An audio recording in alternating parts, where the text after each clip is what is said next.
What's up, my friends? Welcome to the Board Game Design Lab. Today, I'm talking about a recent crowdfunding failure that I experienced and just trying to unpack why it didn't do very well, things that I noticed, lessons that I learned.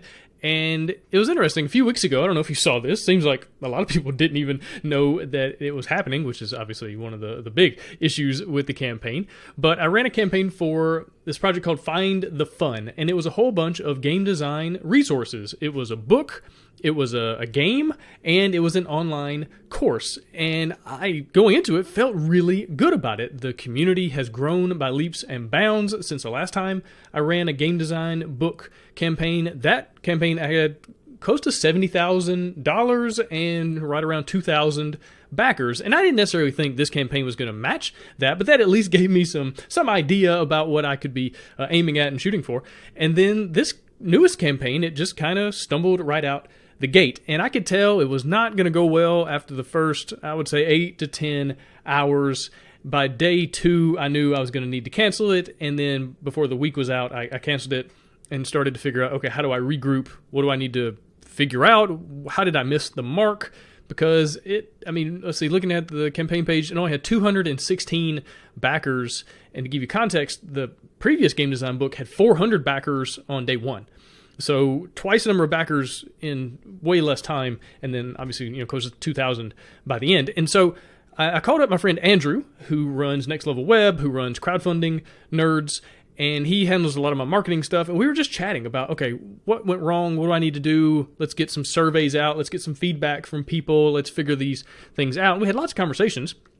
And then I thought, you know what? We need to make this into a podcast episode.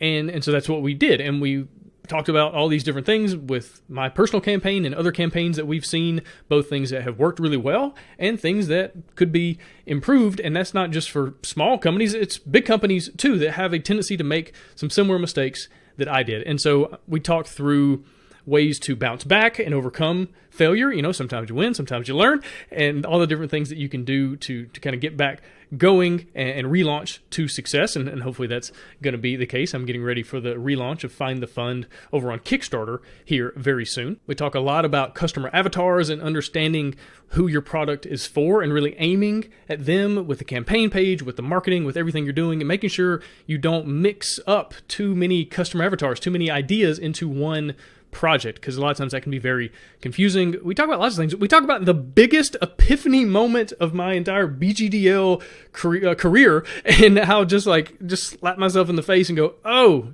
dummy. And so that was a big moment. We'll talk about all of that and what that looks like and a whole lot more. And so hopefully if you're looking to run your own crowdfunding campaign, or if this is just something that you find interesting, you will get a lot of value out of this episode, because I think it's important to not only talk about the successes, but to just as much, if not more, talk about failures, why things didn't go to plan, why things didn't work out the way that you hoped. And so hopefully you'll be able to find a lot of really good, interesting nuggets of wisdom in this episode. All right, so Andrew, how many campaigns at this point have you worked with?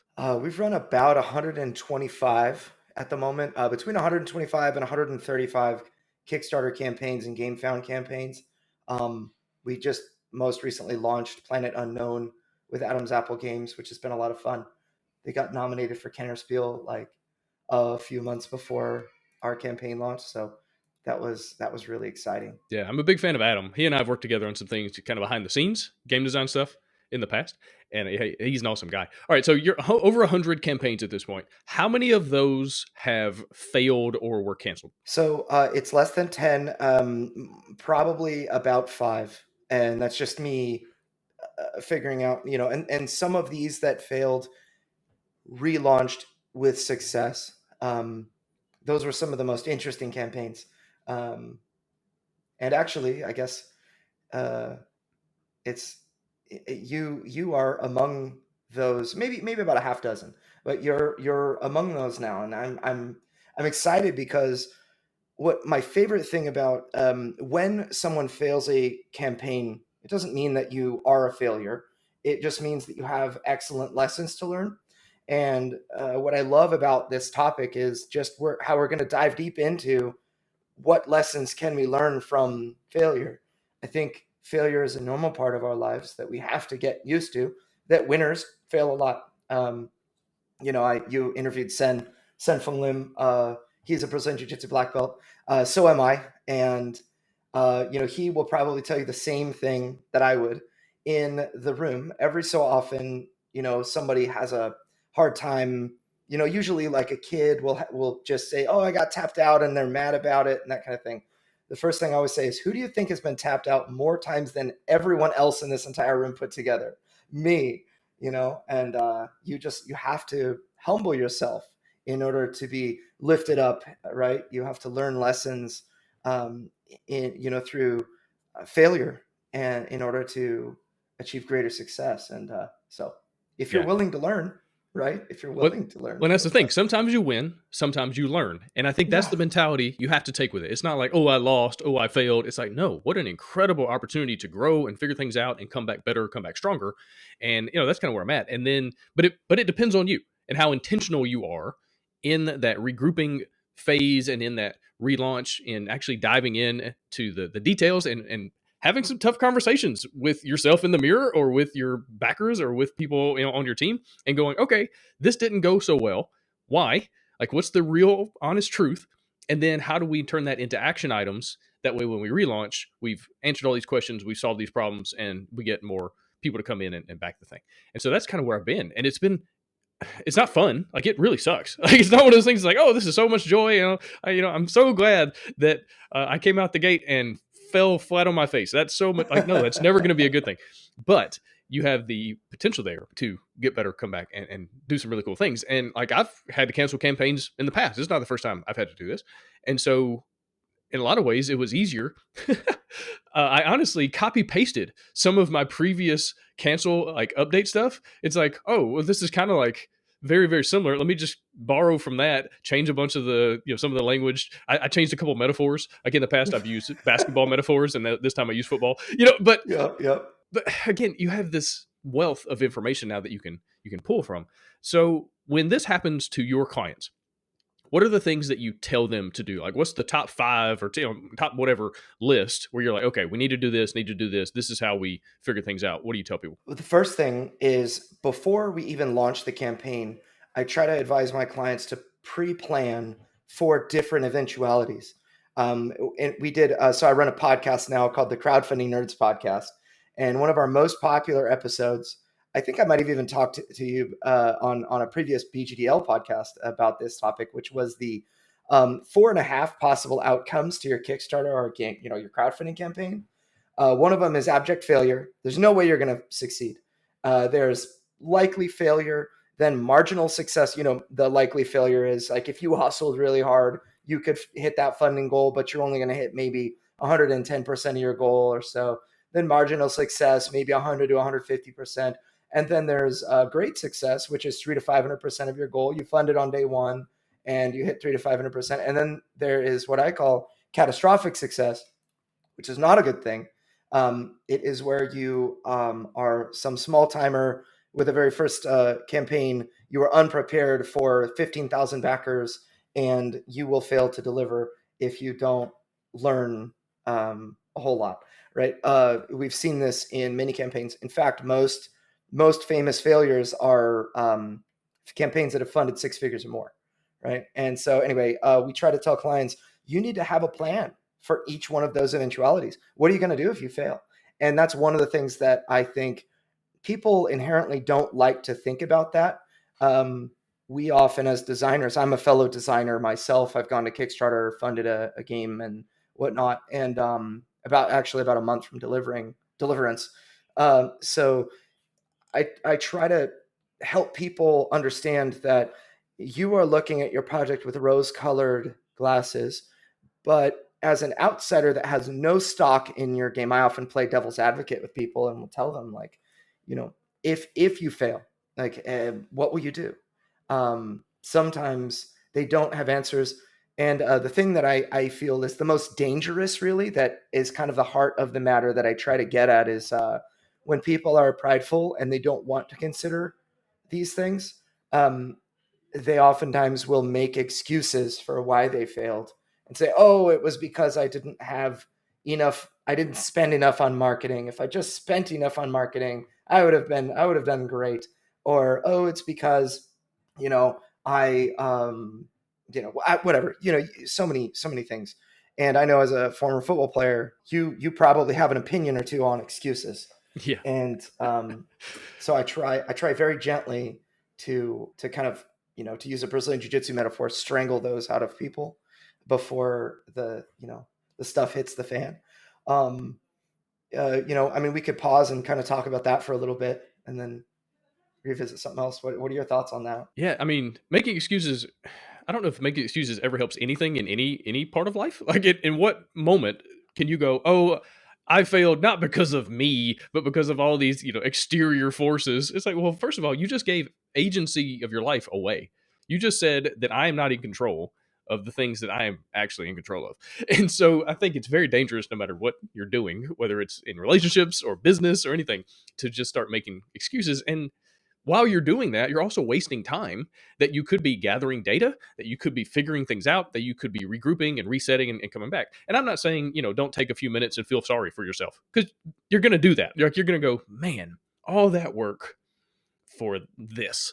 And it's frustrating and it's heartbreaking. And especially if you've worked, a year or 2 years or, a long, long time building up to this thing, and you felt like you had everything in place and you followed all the advice and you listened to all the podcasts and watched all the videos and, had all these checklists. And then you come out the gate and, 17 people back on day one. And you're like, wait a minute, like that hurts. And I feel like sometimes people get also in denial, where, they come out the gate and it's not good, but they're like, no, it's like, you're probably not. Like, I knew this thing was a failure I launched on Monday morning. I knew by Tuesday afternoon, okay, we're going to cancel. We're going to do something different.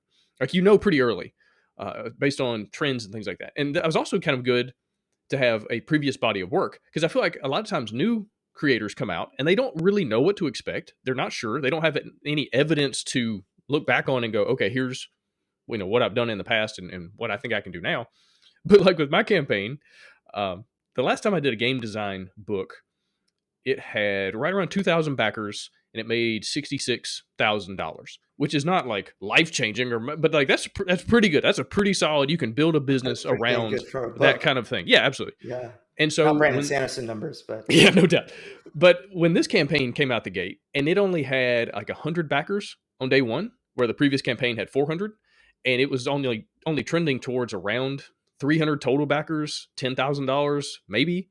It's like, okay, I need to do something different, because I have a body of work, of evidence I can look back on and go, okay, this is what's possible. Now, I didn't expect to come out and make $70,000 in this campaign. I think that would be ridiculous. But more than 100 people on the first day. It's like, okay, I have a messaging problem. I have a value issue. I have a confusion. Like, I'm confusing people. Like, there's something else going on that I could fix.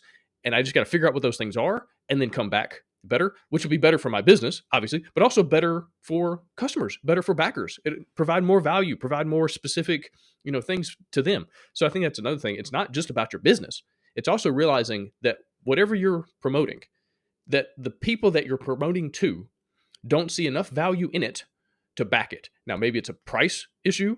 Maybe they're just confused about what it is. Maybe you have too many different things going on. We're going to talk about that in just a minute, because I think that's a really dumb thing that I did as part of this campaign, and some other campaigns doing it right now that would probably make millions of dollars more had they just not, made this fatal mistake. And so, anyway, that's a lot of information. What are you seeing in all that? What do you pull from it? Well, so you asked, what would I tell people? A lot of the time, it's preventative, but when a Kickstarter campaign fails, I find it's generally because of one of three things. The simplest one is oftentimes relegated to new creators that didn't have an audience.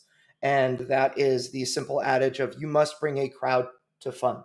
If nobody knew about your thing, it might be the greatest thing, but then it dies in silence on, there's so much noise on Kickstarter, GameFound, that is exciting for people to pay attention to, that you have to kind of carve out an audience that was ready and expecting your launch. So that's a really important thing. And as I said, that's oftentimes, limited to new creators, people that have an audience. It's usually not that. It boils down to one of two other things, which is either the offer, which we can, get into, or the messaging, as you said. So um, Dave Ramsey is, a financial advice guru, and he said that, if you're looking to invest in something that you don't understand, you should not invest in it. Bitcoin, for example, I had, at the time, Bitcoin was like $40,000 for a Bitcoin. I have a group of friends that, have a Facebook message thread that like is, or a Facebook message group that's all about like cryptocurrency. And they're like, oh, you got to invest in this, Andrew. You got to invest in this. And I was thinking, well, I've got enough cash, but I need to like buy my next house. We're planning on this move to, 1,200 miles away, and I'm gonna just save. I'm not gonna invest into this thing because I really don't understand it. And then it went to like $60,000 of Bitcoin, and I'm like, oh, I feel kind of stupid, but I still don't understand it, so I'm still not gonna invest. And then now it's, I don't even know where it is, but it's definitely not anywhere near 60,000, right? Um, and it's a good idea not to invest in something if you don't understand it. And I think that people that are buying products that are luxury products that aren't necessary for life, like if you don't understand what toilet paper is for, you'll buy it because if someone else comes over that is used to that, you'll be embarrassed. You don't understand like why an iPhone's so great, you'll buy it because if you whip out an Android, you'll get made fun of by people because you don't have an iPhone. Um, I don't understand why a Tesla is so good, but I'll look like a hero if I buy it. I know that much. I don't understand why. I don't understand how it's going to be better, but certain things you just know. The messaging is clear enough. If you don't understand, I still think it's a bad idea if you don't understand something and to buy. But if your customer doesn't understand, oftentimes with a luxury product, they just won't buy. They'll say, "Oh, I'll just favorite it and check it out later and consider my options. Maybe figure out what I want." But that was like your one time where their mind was open about your project. The next time might be the 48-hour mark where your project's about to end. And then they're going to go back and say, oh, this project's like 105% funded. Doesn't really look like a winner to me. Maybe I'll pledge $5 because Gabe's a good dude and I understand that I like him. So $5, right? Um, you missed your opportunity. The one opportunity you had when the customer's mind was open, they didn't understand what you were trying to sell. So that's one huge issue. The other one boils down to, as I said, the offer. What I mean by that is the total package. So there is a price that they're going to pay for the game or whatever it is, right? Then there's the price that they're going to pay for shipping, and if you're European, you're going to pay VAT. There are other countries that deal with value-added tax, and so there's that. And then you consider the quality of the gameplay components, how many, this is a $59 game, so I expect maybe I don't expect like neoprene playmats or anything or super premium components, but if it's $90, like there are miniatures in there. There better be miniatures in there, or it's just probably not worth it, right? And so backers will do this kind of invisible, I don't know, invisible to you math equation in their head that is like, okay, is the value for what I'm receiving a good value?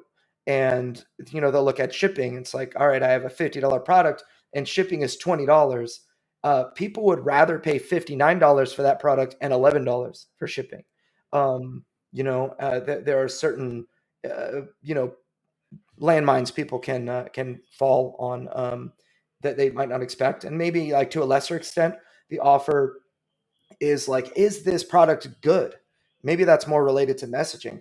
If you don't have a decent reviewer that has taken a look at it and has at least given you a gameplay preview, then you might just be embarrassed of like the quality of the game. And I don't know if I should get this because I'm not going to watch the review, but shoot, at least there is one I could watch if I wanted.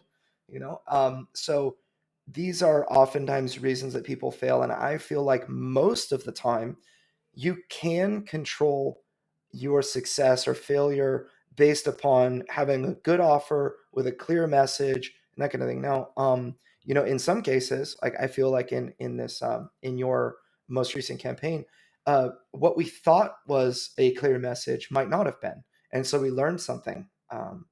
So I don't know what your thoughts are on all that. Yeah, I think another thing to add into that invisible equation that backers are playing out in their minds is time. How long is this going to take to get to me? How long is my $50 going to be wrapped up in this campaign?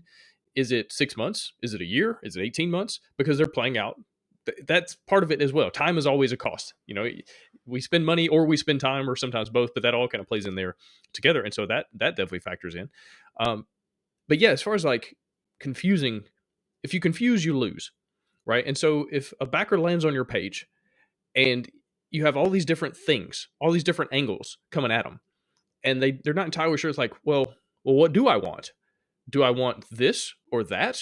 Do I want the bundle? Do I want this thing over there? But now it's $200 more. And so anytime they're having to like do all these mental gymnastics to figure out buy or not, you're losing people. That's one thing Amazon is so good at.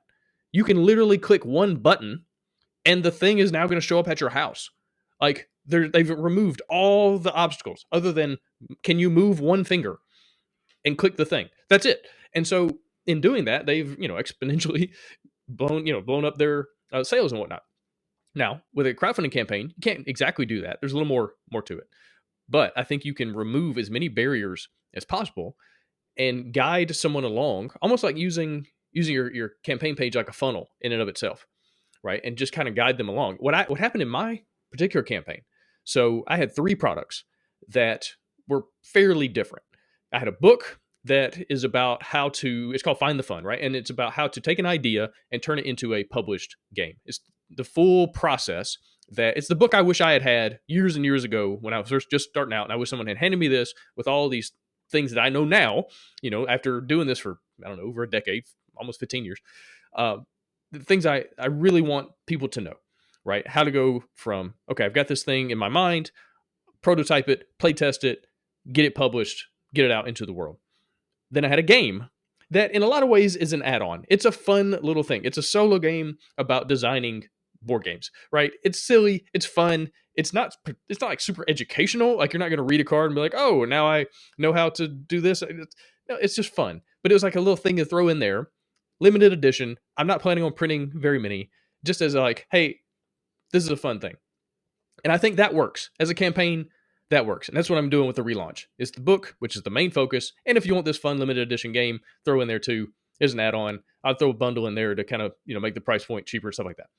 But then I had a third thing, which was this pretty massive, somewhat expensive online course targeted at people who have been designing for a while, who are ready to go pro. Either they're ready to start figuring out how to get their games on store shelves through a publisher, or they're going to become a publisher, go through crowdfunding themselves, and do that. And that's a totally different market. The book is aimed at people who are just, I don't know, beginner to intermediate. The course is aimed at people who are like legit, let's get this thing figured out. Like they've got lots of games, they play tested, they've been trying to get published, and maybe they've run some campaigns and they failed or whatever. Like that's a whole new customer avatar. And so what happened was I had all these people that showed up and were interested in the book, but then they got into all the weeds of all the information about the course. And then like, well, what is all this? And it confused them. And it wasn't, again, it's not like these people are dumb or anything. It was just too much. It was overwhelming. It was too many things. And a lot of the feedback I got was people said, yeah, I was going through the page, something else popped up, and I kind of forgot. Which, when you've got that many things going on, when your funnel is too big, that happens, right? When you have too many different messages. And so that was that's probably the biggest issue. No, I'll say the second biggest issue. The first biggest issue I'll talk about in just a minute, because I just completely failed on one like massive thing. And I think that's happening right now with some other campaigns where basically a publisher is saying, okay, I'm going to throw the kitchen sink into this thing. We're going to have this game and this other game and a RPG game about it. And we're going to do this other thing. And it's like, okay, that's 4 campaigns that you're putting into one. And from a business standpoint, I understand it's so much easier to just run one campaign, but you're losing out on so many people because it's too much. It's too many different things. It's overwhelming. There's no focus.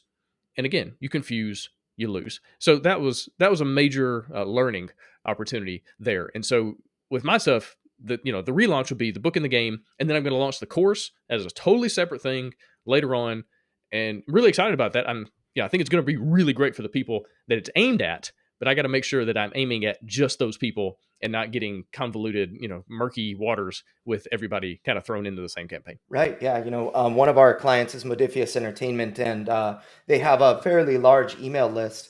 They've got a lot of big intellectual properties. Some of the biggest ones are like, their Elder Scrolls, and they've got Skyrim, Skyrim board game just released. They've got Fallout. They've got Star Trek, Conan, Dune. Like we're prepping for the Dune RPG, like the massive increase in sales that will come with the Dune movie. That was very fun to run the Dune RPG when the Dune movie came out, but the next run is going to be very big. It's going to be quite a lot of money thrown at it and whatnot.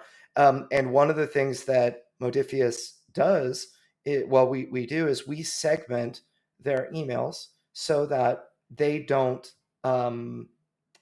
send Elder Scrolls information to Fallout fans, because those people may, if you play Fallout, you may have played Skyrim or whatever, but not necessarily. And I know you as the Fallout company. I don't know you as like the Elder Scrolls company or the Skyrim company. I am, it's just confusing your messaging, because your audience knows you for one thing and you are going to market to another to them. It's risky and has to be done delicately. It's not impossible, but it has to be done delicately. And I think that the key really is focus, as you said. You mentioned the word focus.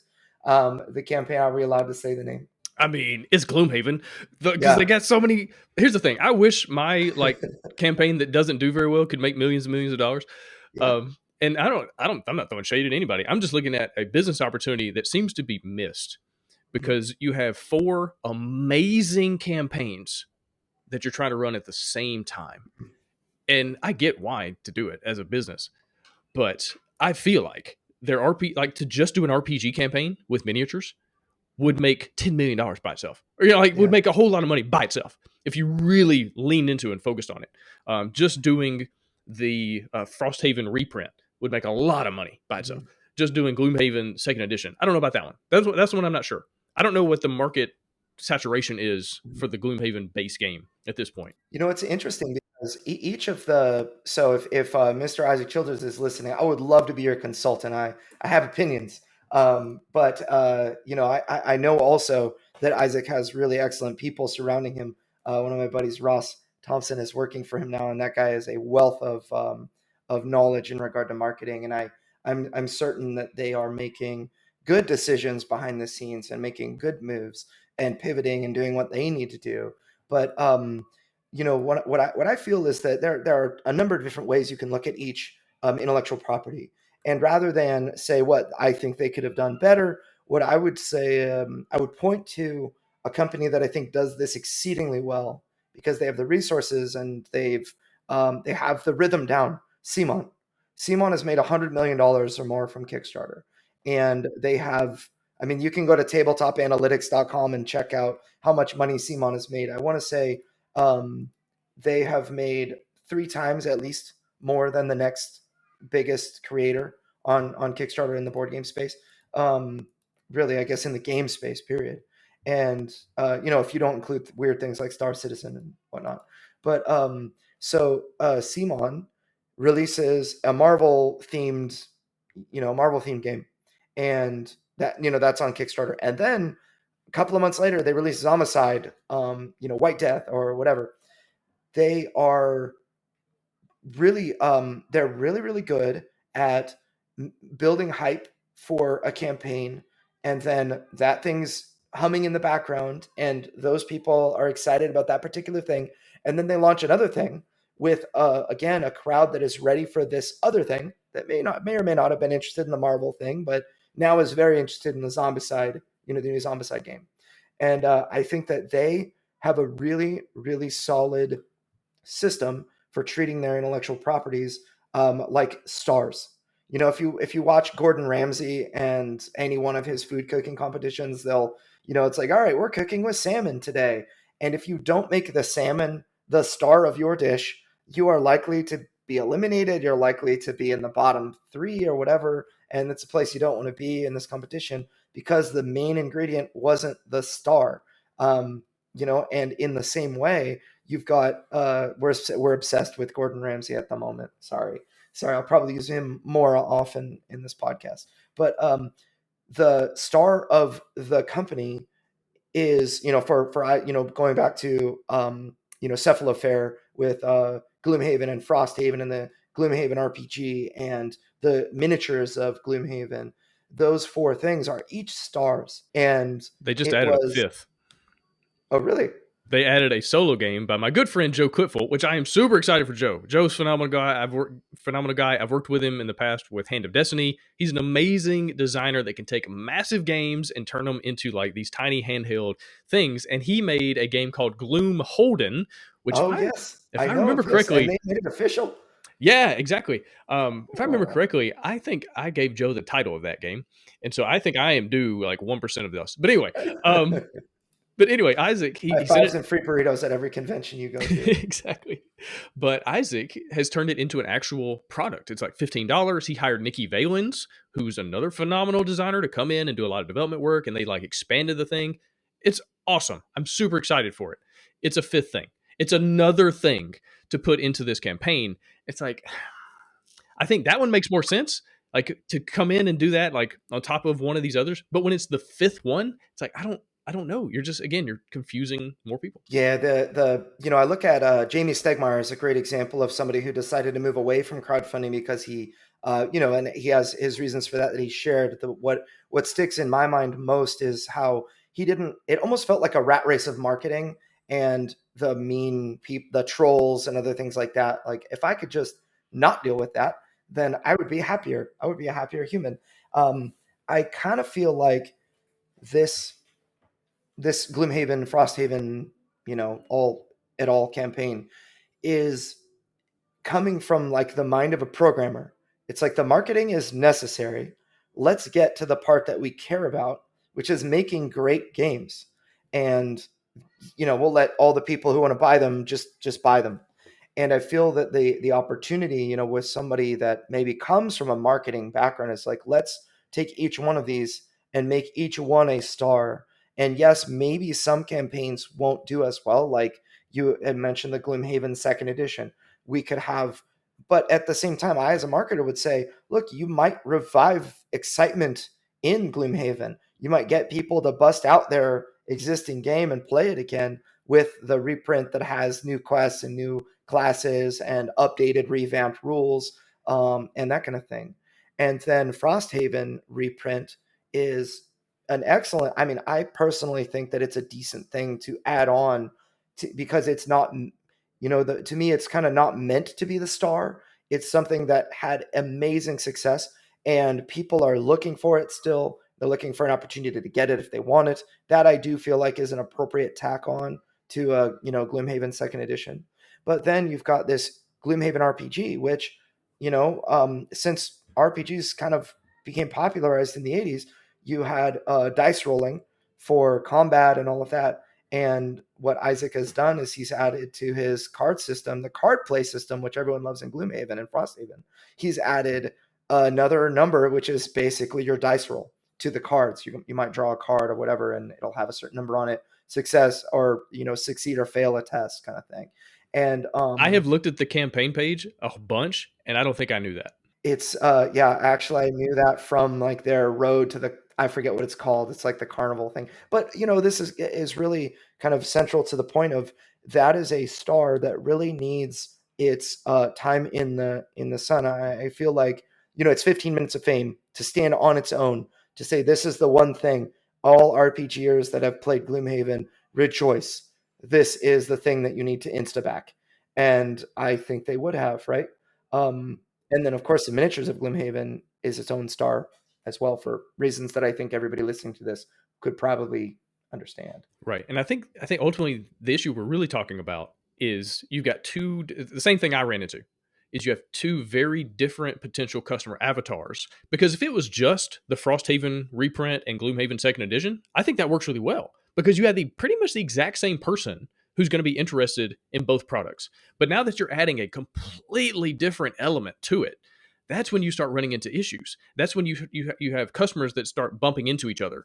It's like, well, is this for me? Is this for you? Like, I want that, but I don't care anything at all about that. And so I think you can run a campaign where you do offer multiple products, multiple games. I'm going to do this here soon. I've got a Hunted campaign that's going to have like 3 new installments in the Hunted series. But if you like the Hunted system, you're going to probably like these games. If you don't like the Hunted system, I promise you, you're not going to like these games. Like, there's nothing, like, I haven't completely changed the system.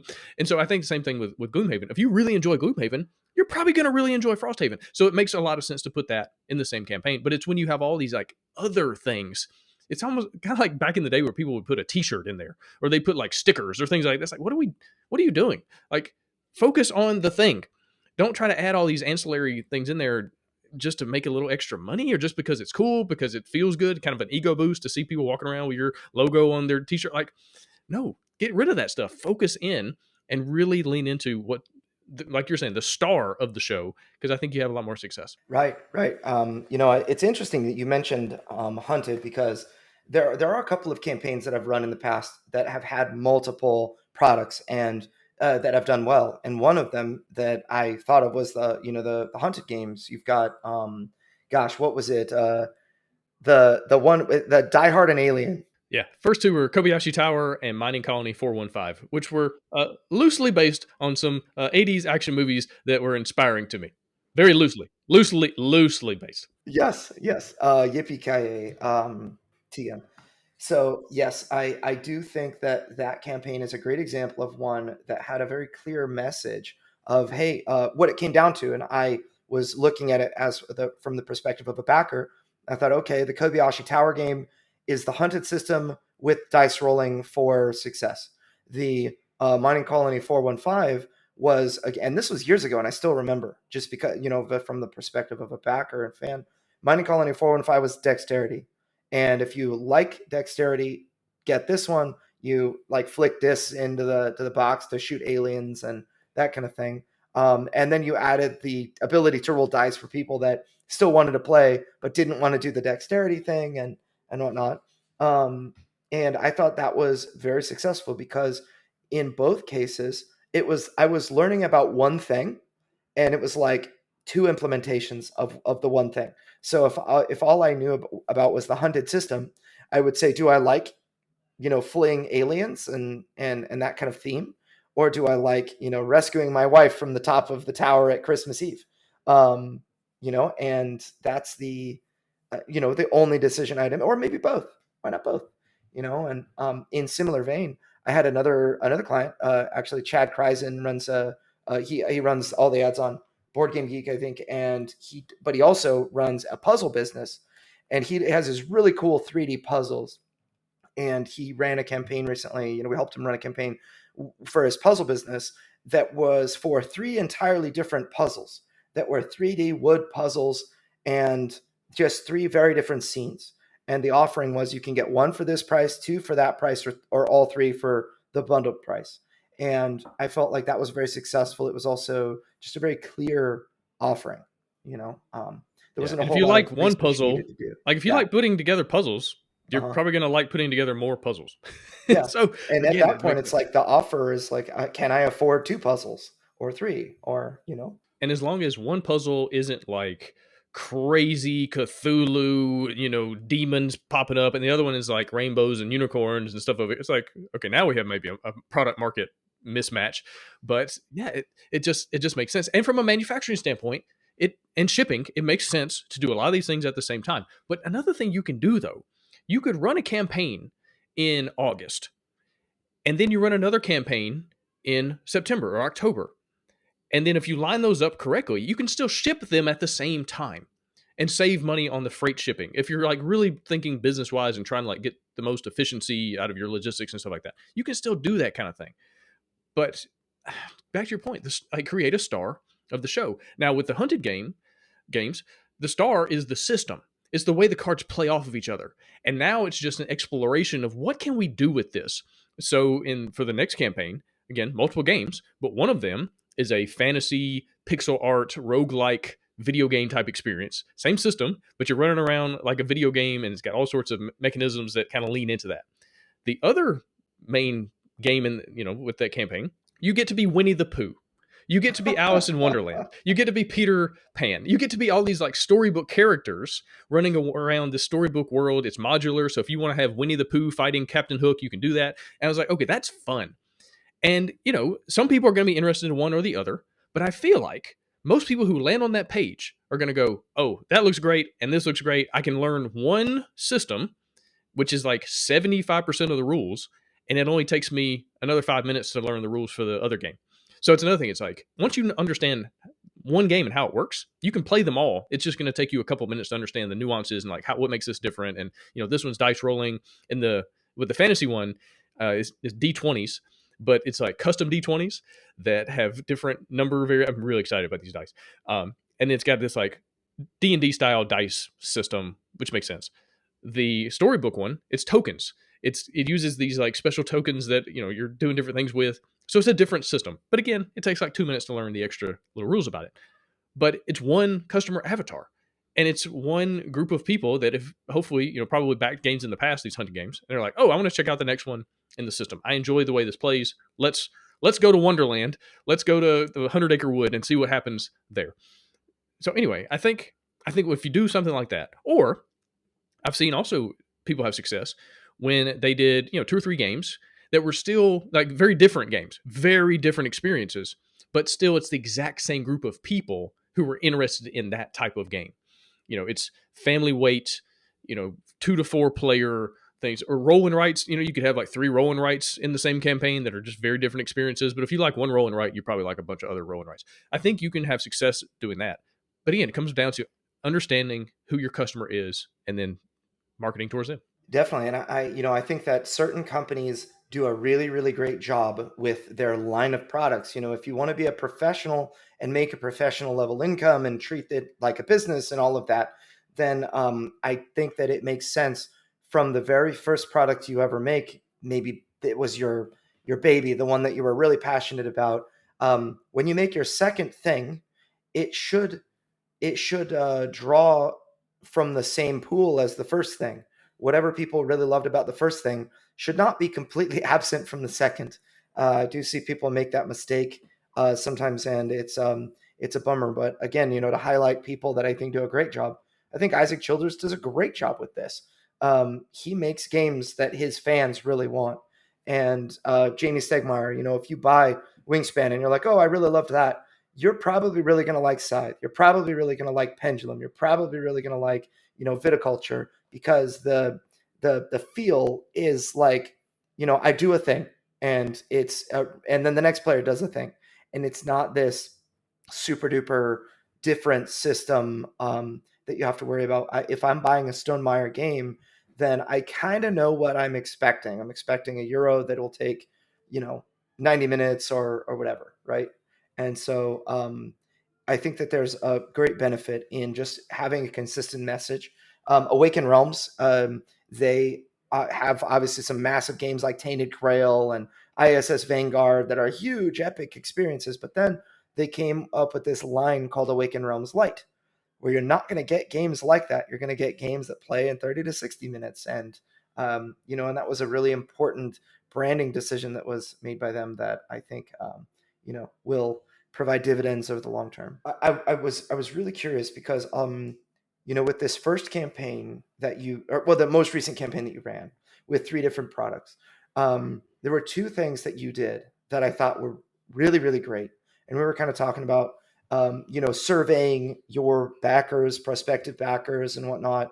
I thought you did something that was really smart. You made it seem as though you had what I call a firm hand on the wheel, that even though you were electing to cancel, you came up with a plan that you had all the people watching were able to clearly understand where you were going. And it felt like a really professional handling of a situation like that. And you got people to buy into what it is that you were doing. rather than just canceling and relaunching a month or 2 months later. And as a part of that, you surveyed your people, and I'd love to talk about that and just hear from you as to like why you did that, what the rationale was, what the goal was, and what the results were. Yeah. So this is, I mean, you got to learn how to watch film. If you want to be good at anything, you got to film it, and then you got to go back and be honest with yourself. And I've obviously picked this up from sports, but then also from public speaking and all sorts of stuff where you just have to get the data, get the raw, real information, and then make choices based on that. At Auburn, we had a big sign in our film room that said, "You are what you put on tape." It doesn't matter what you think. Doesn't matter what your mama said, what your dog says. Doesn't matter what ESPN is telling you. What I'll get you out in the matters, practice room. yeah, well, what matters is what this tape says, because it's not going to lie. The eye in the sky doesn't lie, is what a coach would say all the time. The eye in the sky don't lie. And when you go to backers, especially the ones that are going to fill out a survey, because these are like the hots and colds, right? The people that fill out Amazon reviews, it's why they're almost always 5 or 1s. It's because they're either super excited about it or they really hate the thing. And that is giving them enough motivation to get online and go through the steps of like writing out a review. And it's the same thing when you survey your backers, you are talking to the people who are either the most excited or the most frustrated. And that's going to give you some really interesting insight. Now, you have to take everything with a grain of salt. You have to look at everything and like, okay, where's this coming from? Because you're not going to please everybody. You could offer negative shipping. I could tell you, Andrew, if you buy my product, I'm going to pay you $5 for shipping, and people would still say it's not enough. So you're like always going to run into these issues.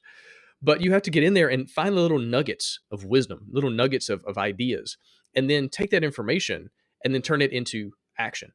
And so a lot of what I got from it was I had just confused people. The page was too long. It had too many things going on. It was speaking to two different people. And so if I had you in the first half of the page, I lost you in the second half. If I didn't have you in the first half, you probably didn't make it to the second half. Or if you did, you're like, oh, this is a thing I want, but I'd already burned you out. So, having that mismatch of customer avatars. Okay, that was a very obvious thing. Another thing was, this is something I'm curious about. I don't have the data I wish I had on it, but I used GameFound instead of Kickstarter. A book is not a good GameFound fit.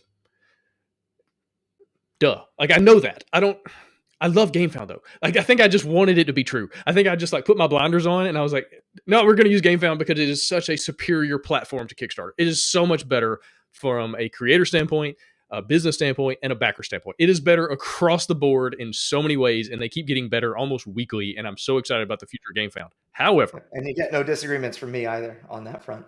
However, they are not a good fit right now for books. Even books about games. Even books about games when you have a pretty decent size following. I mean, there's 15,000 people in the Facebook community. There's over 10,000 people on my email list. Like, I feel like going in, I could pull enough people that it would, it wouldn't matter that GameFound is not the best place. But more I started thinking about it, it's like GameFound is a very specific part of the market. People that are interested in like very heavy, very hobby style modern games, expensive stuff. That's kind of the crowd. But that's not necessarily the crowd of people that are interested in a book about getting into game design. So I started wondering, I was like, how many people in my audience, like the audience for this book, don't even have a GameFound account? Not that they can't create one, but again, it's another barrier to entry. They've never been there because that's not the style of stuff they're into. They're just like, they've only been in the hobby a couple years. They're not over here backing, these $200 miniatures based products. It's like, oh, okay. So I was having to overcome so many obstacles. It's like, what am I doing? Let's just simplify, make things easier. But real quick, I do want to ask you that before I keep going. There's some other things I learned that were just these major epiphanies. What are your thoughts? GameFound versus Kickstarter. Gloomhaven, new campaign. It's over on BackerKit, not Kickstarter.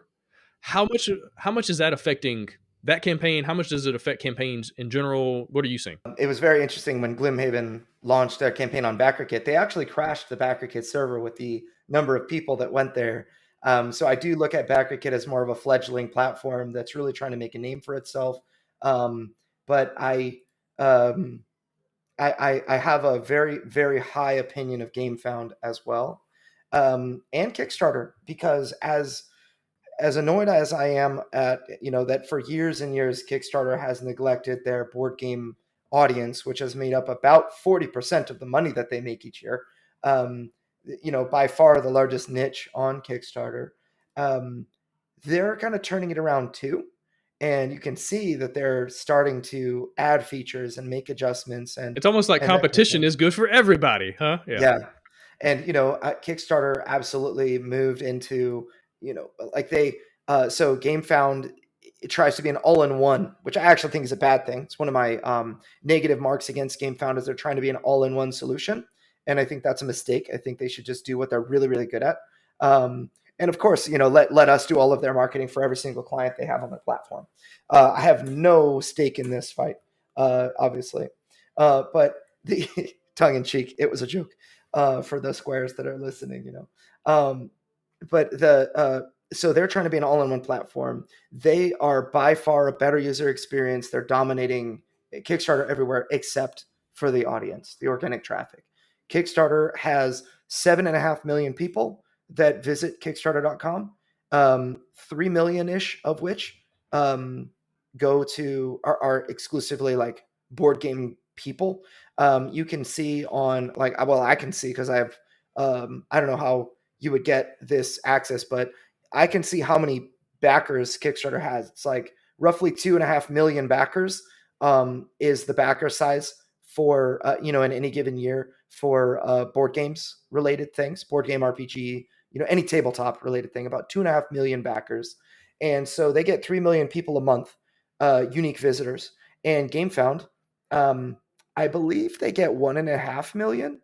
I could be wrong, and I know Alex Radcliffe will probably be able to provide clarity here, but it's in any case, any way you slice it, it's not as much as Kickstarter. So the challenge, I mean, but 1.5 million people a month is plenty for your campaign. If you want to go, if you've got a good fit, as you said, like I have your game, I've got a buddy of mine who's launching a game that I can't say anything about, was thinking about Kickstarter or GameFound, and they launched on Kickstarter before to success, and now they're going to GameFound because they just have a good fit, even though they know that there's a larger organic market on Kickstarter. They're going to GameFound because GameFound's organic market is plenty big, and they have their audience that they're going to bring. So he made me promise not to tell the name of the game, but I think I see that that's becoming more and more of a common thing. I will say that GameFound is not a good fit for light party games. It's not a good fit for books. It's not a great fit for. I feel like midweight Euros.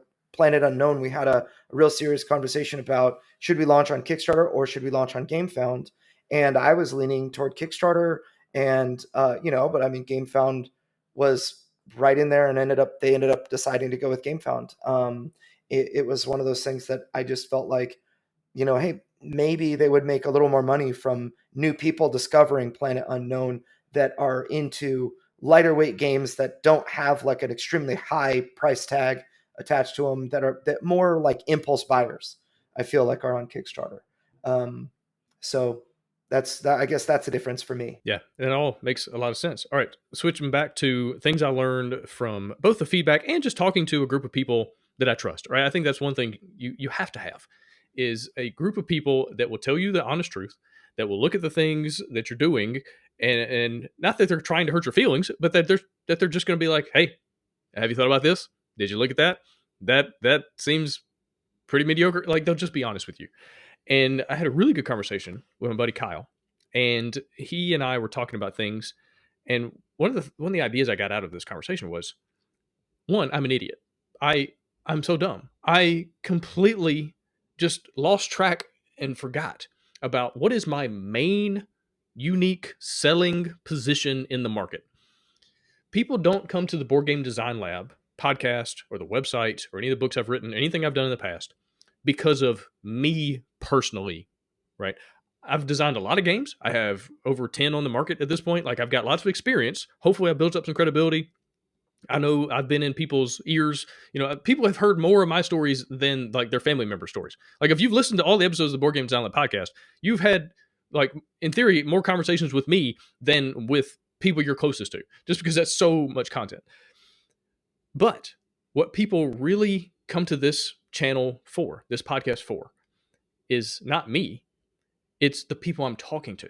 I am the bridge between all the designers out there trying to figure it out to the designers who are the best in the world. Like that's my position in the market. And in my previous books, I leaned into that. I interviewed people, I got their thoughts, I got their information. I created the questions, I created the content around it, I did the editing, I kind of put it all together, packaged it, marketed, all that kind of stuff. But what people really wanted, what they're really interested in, were those folks' thoughts and ideas.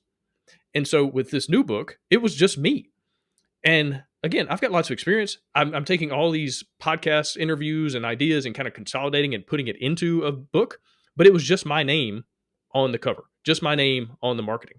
Well, well, duh. Like people aren't as interested in me as they are in like Rob Davio and Ryder Knizia and Matt Leacock and Eric Lang and like all these amazing people, Elizabeth Hargrave, like all these phenomenal designers. So for the relaunch, what I've done is I've reached out to all my favorite people in the industry, all the people who are the best of the best, the people who have had incredibly awesome content, full value packed podcast episodes, and people who have contributed to books in the past.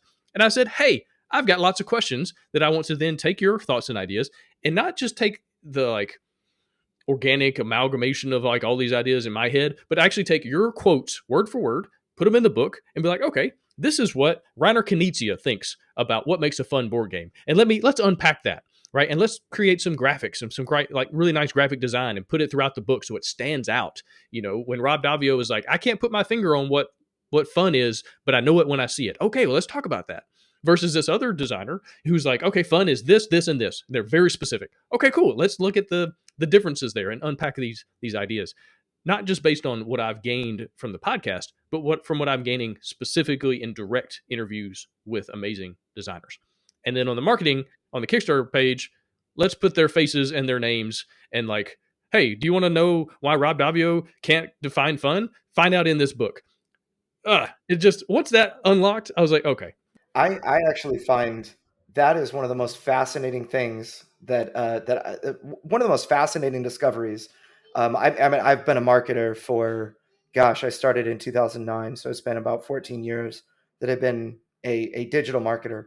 That's one of the most fascinating discoveries of my career personally, because it is such a nuance to, your unique selling position. I think the unique selling position is something that people should know. It's like, why would I buy your thing instead of someone else's? Same price, same relative amount of fun that I think is in the box. And it's like, oh, well, because my game is Angels versus Demons with Saints caught in the middle. If you like that theme, then you'd be an idiot not to buy mine. Right. And so your unique selling position is something that needs to be very, very clear. And that's what you lean into. And it was, to me, it was an epiphany as much to me as it was to you. As you told that to me, I realized, we had this conversation a week or a couple of weeks ago, and where you told that to me, and my mind was exploded. I'm like, oh, no way, that's right. That is why I bought all your books. That is why, and I'm honored that I was able to write a marketing chapter in one of your books too. But and I still get people constantly asking me questions about that chapter that I wrote several years ago for that book. And it's you are the bridge. That's why I've always listened to you. I've listened to well over 300 episodes of I guess just over 300 episodes, right? Just barely. Just over. Yeah. So I've listened to almost every episode. And that's why I've listened to all those episodes, is because you connect me with people that are way smarter, that are the supposed experts in the industry that I should just learn from. And it's like, when I know that when Gabe Barrett brings somebody on and asks them a question, it's almost like this guard can be put down of like, there's this shortcut that consumers take that leads in the selling process, where they say to themselves, I don't believe what you're saying is true. That's a shortcut consumers take, and you have to kind of overcome that with evidence. Well, you've spent a career overcoming that objection by saying, this is an expert in their industry that has achieved great levels of success, and you should believe them. Don't believe me. I'm just interviewing, and believe them. And so this guard is completely down. When I listen to the BGDL podcast and I hear people, I'm actually really looking forward to what it is that they say, so that I can learn from it. I'm not debating whether or not what they say is true or not. And I think that is probably I just feel like you're going to rocket up. I mean, you're going to double, triple in size over the next 3 years, just because of your understanding of that and how you lean into it. As far as like a takeaway, because if you're designing a game like that, you're going to have a very different, unique selling proposition. Like I'm a very interesting context and situation because this is a book. A lot of times we're talking about games and stuff like that. But what would you say for a creator who's thinking about going to crowdfunding, running a campaign? How do they figure out their unique selling proposition? How do they come up with that? How do they find that epiphany moment of like, oh, here is the way that I stand out? Seth Godin has this amazing concept. He wrote a book about it called The Purple Cow. And the idea is that different is better than better. And that it comes from this thought of like, if you're driving by a field of cows and you look out there and they're all black and white, except for the purple one, that's the one you're going to notice. That's the one you're going to remember. And so how can you be different in a marketplace full of seemingly the same, which we are? There's so many games coming out. Like, they're not that different. Not really. Like, some to a certain degree, obviously, but not overwhelmingly different. So how can someone figure out what makes them a purple cow? Well, so in the beginning, when you are just kind of getting your start, you oftentimes are, bit by a mosquito that inflicts you with the disease of entrepreneurism. Or like, I'm going to design a board game. I have a really great idea. Or I really wish this particular game existed. And, and then, year or 2 years, for me, 7 years later, when you're finally about to deliver, you're like, holy cow, that disease afflicted me for like a few months and wore off. And then I was caught with all this debt thinking, oh my goodness, I better finish this or I'm dead. What is what's the saying I saw like a couple days ago? It said, we don't do this because we don't do it because it's easy. We do it because we thought it would be easy. Yeah, now we're stuck and we have to finish. So I find that first project, you should really just let your passion fuel you, because there is a reason that your subconscious understands that you may not be able to articulate that this thing needs to exist. And so what I find is I think this is really a target market and customer avatar discussion. How do you define your target market? Who is your customer avatar? And in the beginning, the advice that I give, rather than all the mistakes and the things you shouldn't do, you are designing a game for people like you that want the thing that you want. So that's a fine way to start. And then after a while, you'll have people that are really interested. I had, for example, my Deliverance fans, as I said before, Angels and Demons and Saints and Oh My, I was excited about designing this really cool game with this theme and whatnot. And after a while, I had several thousand people that were on board that were like, yeah, we're excited too. And I would ask them questions. I remember sitting down with Sam Healy once, and he said, I like how all my actions are on this single card here. He has like a big oversized angel card with art and all the things that angel can do. And I never thought of it like that. I was like, oh, yeah, I guess that is a thing. You don't have to remember that there are 8 special actions and 4 basic actions and, whatever. And I began to lean into that. And I started talking to people. Oh yeah, don't worry. It looks complicated, but all the things you need to know are right here on this card in front of you. I say that in every single demo now. And my mom, who her number one game is Wordle, and she's never played another, she was able to play Deliverance and have a blast because her focus was just channeled to what was in front of her. She didn't need to pay attention to all the cards. She just needed to look at what was in front of her. Right. And I think that the most valuable thing that you can do, you're defining your target market and who would like it. And what do I say to get them to like buy this thing or to want to buy this thing or want to play it? Eventually, you need to ask other people what they think and what makes them excited and why they would buy. And, in your case also, Gabe, you asked somebody who knew you and was able to tell you what your unique selling position was. Yeah. That's kind of what What's funny, Kyle, he didn't even ask that question. I don't even remember the question he asked, but it was something to the effect of like, maybe people forgot about you because I was gone for a year. Like the podcast went on hiatus for a little less than a year. And he's like, maybe people just kind of forgot who you are. And then that caused me to start thinking, who am I? Like for real, like what is my position in the market? And like pondering that and just literally sitting at my desk and staring off into the void and pondering life's great mysteries. And then I had this just moment of going, I am a bridge. That's what I've always been. I've always been a bridge from designers to the best designers in the world. Oh, Oh, okay. Well, the good news is I can fix this. You know, this wasn't like some insurmountable problem where like the book just sucks, nobody wants it. It's like, no, I just need to position it the way I position all the other stuff and do it the same way I do all the other stuff that people have been excited about and have been on board with and listened to and you know gotten value out of for years. Just do the same thing I've always done, and then hopefully, now we'll see, we'll find out if it's successful. But I feel like it at least has a much better chance. Yeah, but yeah, you're right. You know, and in the end, I think we try to. So marketers called, and I get responses from my clients all the time when I tell them, "Who is your customer avatar?" Their first response when we talk about that and they understand what I'm asking is like, "Why does it matter?" You know, it's just like a very complicated thing that may not really have relevance to me right now. Do I really need to worry about this? And I think that there's great value. It's like the concept of 1 hour of planning is akin to 5 hours of time savings in work. You know, work. And I think this customer avatar will teach you a lot about who your people are. And you may have different customer avatars. As you said, you have a group that is very interested in like learning from through you as a bridge from other experts, and these are books and whatnot.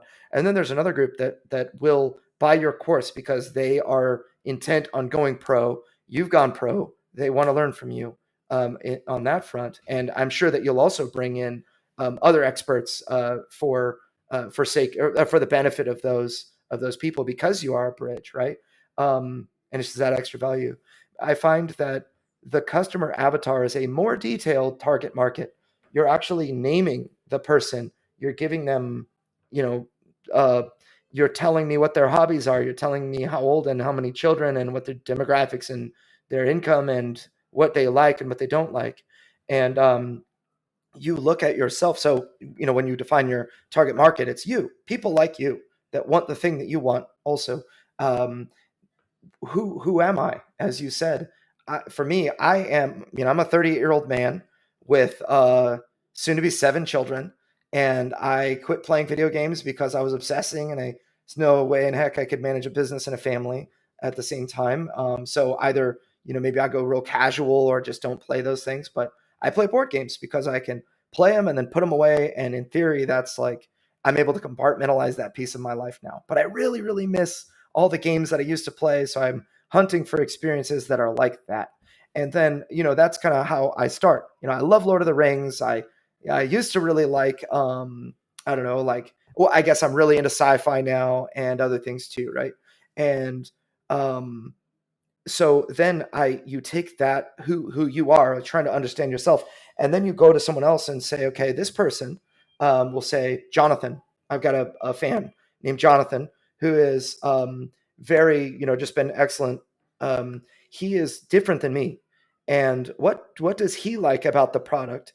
And how will it change what I think? Maybe he thinks Lord of the Rings is okay, but loves Harry Potter. And he also, maybe he attends church every weekend and whatever. And it's like, oh yeah, that's right. I attend church too. Maybe that commonality is relevant to my customer avatar. And then all of a sudden, my customer avatar is going to change to, okay, I've got this customer avatar. His name's Chris.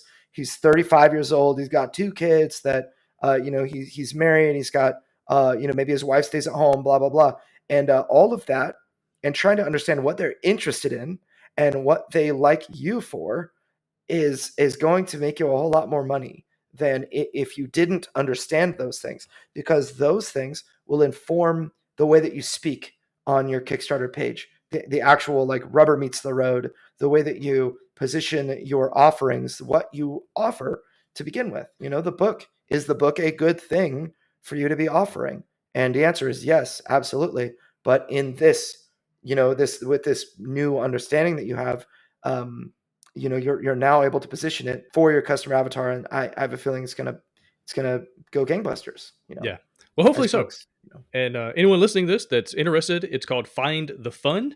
The plan, the goal right now is to launch on July 17th, and yeah, we'll just see what happens. I'm going to be sending out more emails and Facebook messages and posts and things like that. And again, hopefully this time around, people when they get there will immediately identify the value, and they'll say, "Oh, this is the thing for me." It will be streamlined, a lot less going on, much more focused in, and leaning into what makes me unique in the market in general, and hopefully it all works out. Well, Andrew, this has been excellent, man. Tell people about where they can find you. I know, I talk about your services pretty much at the beginning of every podcast. And so, if you want to do a little shout out for your stuff. Yeah. So my name is Andrew Lowen. I run Next Level Web and also Crowdfunding Nerds. Crowdfunding Nerds because it's a way cooler name than Next Level Web for crowdfunding stuff. And it just feels like who I am, So you can go to crowdfundingnerds.com. You can learn about us and our marketing services. We have our own podcast, which is called the Crowdfunding Nerds Podcast, where we actually talk about case studies and, related to marketing. If you are gearing up for a Kickstarter, it is a wealth of knowledge. We have maybe 135 episodes now that you can find anywhere. If the Peachy Doll's there, Crowdfunding Nerds is probably there too, in regard to like Spotify and Apple Podcasts and whatnot.